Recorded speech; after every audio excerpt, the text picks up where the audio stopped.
Hi everybody, Robbie here, and today I just wanted to give a quick review on No Kuni, Wrath of the White Witch. Let's become wizards! That's a pen. In No Kuni, you play a little boy named Oliver, who's about, I'd say, 8, 9, 10 years old, somewhere in there. I'm not really sure exactly. Maybe they said and I didn't catch that. But oh well. And it's pretty much his adventure through this magical world. He becomes a wizard, and he's trying to save someone who's really close to him. I don't want to say too much, but if you play the game first 10 minutes, you'll find out what's going on. Oliver comes across his little stuffed animal from when he was a boy, ends up coming to life, and his name's Drippy. He's this little, I don't know what he is. He looked like a bird when he was a stuffed animal, and then he turned into this thingy with a lantern on his nose with a Scottish accent. I am playing it in English dub. Don't hate me, all you purists out there, but the dubbing in the game is really good. Really, I'm like shocked that they put that much work into hitting the characters or getting the characters with like the right voice actors and actresses, whatever. I've heard the Japanese is very good. It's probably the best to play it in Japanese, but whatever. I'm lazy, so English it is. The first thing I really want to talk about, though, are the graphics. The graphics are beautiful and amazing. It's definitely an experience in itself. Level 5 did an amazing job with Studio Ghibli in creating this world that was it's just beautiful. I don't really know how to describe it. I mean, if you've ever seen Spirited Away, My Neighbor Totoro, you know how Studio Ghibli likes to create these just beautiful worlds. And they really get that art style into the game. And there's even you'll notice there's a lot of like homages to those movies in this game from a lot of the characters that you'll meet, and that's really neat to see for longtime fans. Pretty much every area you visit, I'm only about 20 hours into the game, but every area you visit is completely unique. I never really felt like in some JRPG games you can run through a tunnel, and then you run through another tunnel, then you run through another area, and it all looks the same. The walls are the same, everything. This game, everything is very unique. Everything feels fresh, new. You don't really get too tired of seeing the visuals. As far as the music goes, the music was directed by, or composed by Joe Hisaishi, which also did works for Studio Ghibli, such as the Spirited Away movie, Howl's Moving Castle, Princess Mononoke, I believe. Just amazing. I mean, it's pretty much like 60 hours worth of music. I mean, for granted, a lot of the songs are replayed, but you don't notice it. It's done in such a way, done so nicely, that it just feels and it just flows, and it sounds really great. So with the graphics and the music alone, you're getting an amazing experience. How good's the story? Well, so far, the game was made mainly for children, but I would say children of all ages, and not just for children, if that makes any sense.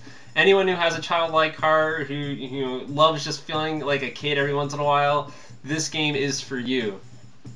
The story is awesome. It's not like that special. I mean, a boy goes off to save, people who mean something to him. He makes friends along the way, and you learn about friendship, courage, love, all that good old stuff in life that a lot of us forget about in real life. But it's just so awesome. I love it. I'd say the gameplay is definitely a mix between Pokemon and Kingdom Hearts a little bit, because as you run around, you get these you collect animals or creatures called familiars, which end up being your like companions and friends, but you capture them by beating them on the head, or beating them however you feel like beating them. Then you capture them, and then they become part of your team. Then you can feed them and raise them up, level them up, and then you can even give them like little stones. I forget what they're called at the moment, but you get different stones that can level them up to their next level, and each character, at least so far, has 3 levels. Sounds really, really familiar to... very, very familiar to a certain game. Pokemon. Now I can say about the gameplay, it can be a little overwhelming at first. There's a lot they teach you and they just kind of throw it all at you in the first probably few hours of the game. You're like, so much stuff, what do I do? And then eventually it just like clicks in your head.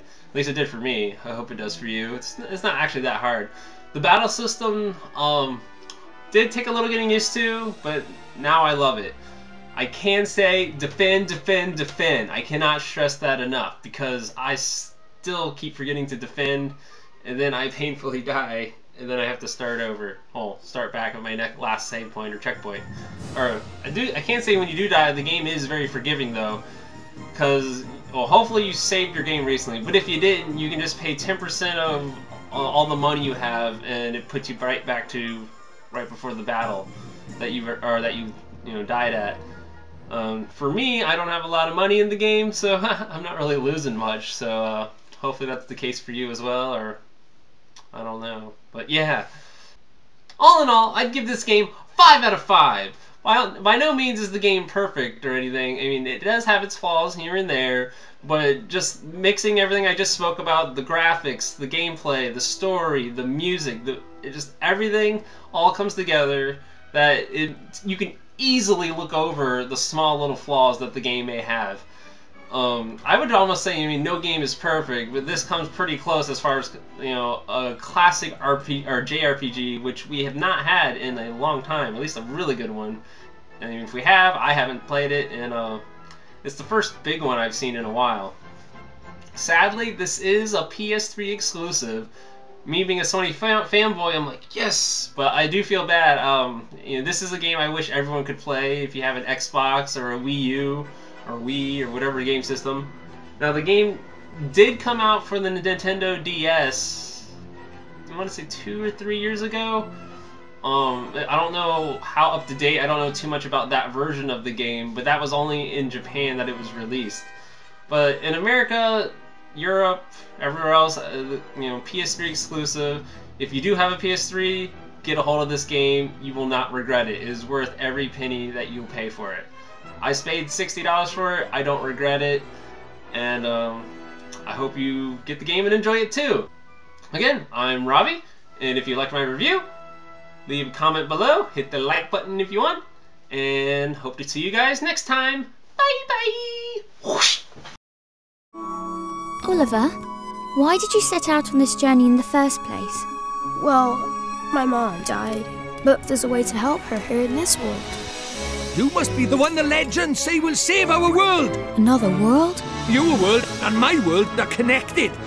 The great sage Alicia tried to take on the Dark One, but his power was too much for her. But how does that help us save my mom? If you could free Alicia, it might bring your mom back. I'll do it. How do we get to your world? Magic.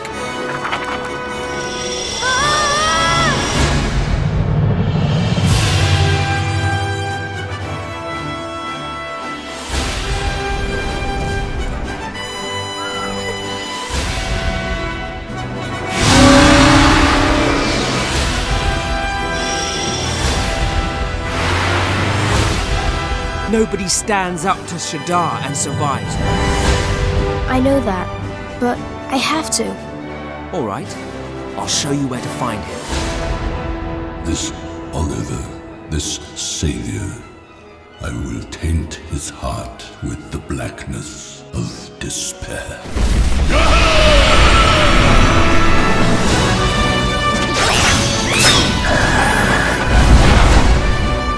Aha! Gotcha! That's the wizard's companion!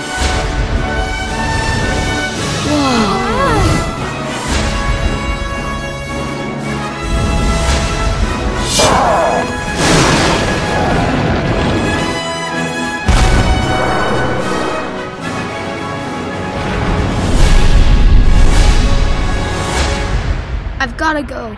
There are people who need me.